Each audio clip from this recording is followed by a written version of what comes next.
Hi, I'm Emily Hill, and this is my reflection and evidence of change video for this semester.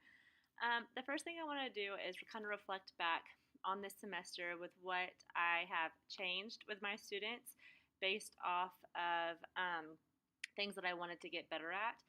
When we did the student agency part of this semester, it kept talking about student voice and student choice. And I felt like I wasn't really listening to my students enough, nor was I giving them enough power or control over their learning. When I first started doing goal setting with the students, I laid everything out step by step on what they needed to do. So I decided to revamp my goal sheet, and here's what I did. So on one side, we always had a goal for what your grade would be for the 6 weeks and how you planned on achieving that goal. But then I also and then they also had to list out what they would do if they were not reaching their goal. And then on the other side, I had them list out a personal goal. What do you want to achieve for this semester or for this 6 weeks personally? Like this student put passing with at least a B or better in all of my classes. This person put to focus on school more and not get behind because I am absent a lot. Okay, and then they had to put how they were planning on achieving that. But their personal goal did not have to be academic related. And if you notice, there's lots of places for them to write and to put what they think versus what I think they should be doing. And then I started making them fill out these conferencing forms.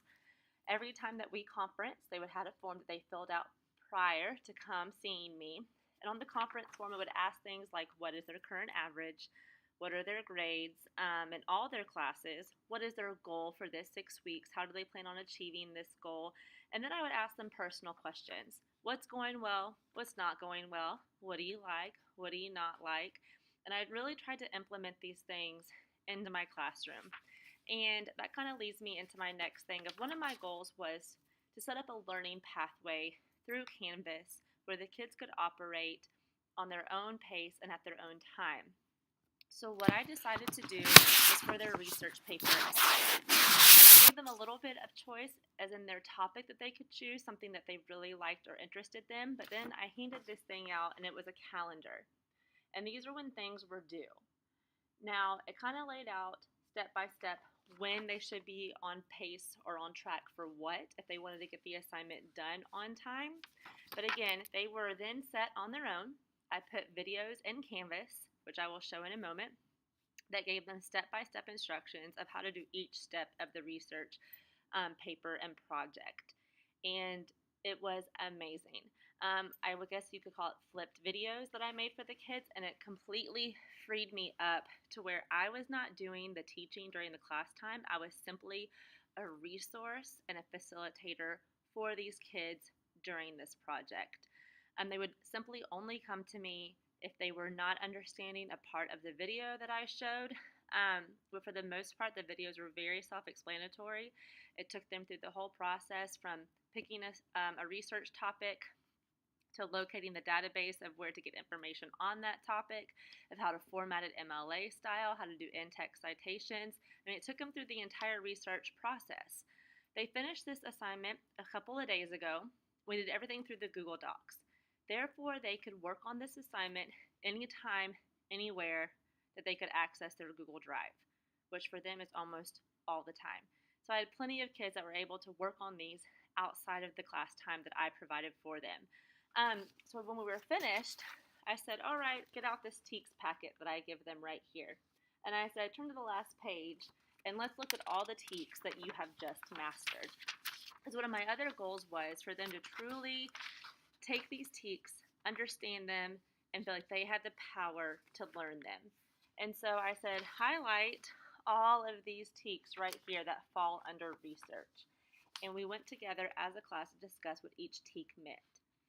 And so, for example, the first TEK was to gather sources and to determine and locate the sources to address their research question. And so I simply said, can all of y'all access a database? And they said yes. And I said, wow, you've mastered this TEK. And it literally, their eyes were bulging like, wow, I did all this. I did all this. And it's not nearly as complicated as the paper makes it sound. Another example was Students can organize and present their ideas according to the purpose of the research and the audience. Okay, did you write your essay? Did you format it correctly? Did you organize it in a logical pattern? You did. Way to go. You mastered this TEK. And they were really impressed with the fact that they had learned all this and they could actually go back and do it again on their own. So those were a few of the things that I try to implement this semester where I really feel like I kind of push myself outside of my comfort zone because I really gave them a lot of freedom in this last assignment because they told me they wanted to work at their own pace, on their own time, and I would honestly say that it definitely paid off. Right here, kind of how I did the research project on their own time and their own pace. So this is Canvas. This is our online learning management system that we use, and they had an entire area dedicated to research, or module as we called them. They clicked on the research module, and on here, the calendar was on here, the assignment directions were on here, and then I had videos, and the video showed them how to find their sources, using the databases to find sources. What do I do once I have my sources? How do I make my works cited page? How do I submit it? How do I write my final draft? How do I submit my final draft? And you're done. Now, it doesn't seem like very many things, but they had a very step-by-step process that we have to teach them for research because they've never done this before and what to do. But the best part was I just gave them the calendar, I gave them assignment, and I said, here you go. And I put it step-by-step instructions of how to follow each part of the assignment. And it really did save me as a teacher, save them as a student, and my research grades are higher than they have ever been, and my quality of work is higher than it has ever been. So this is something that I definitely feel like made me grow as a teacher, and I definitely plan on implementing more work like this for next year. Thank you.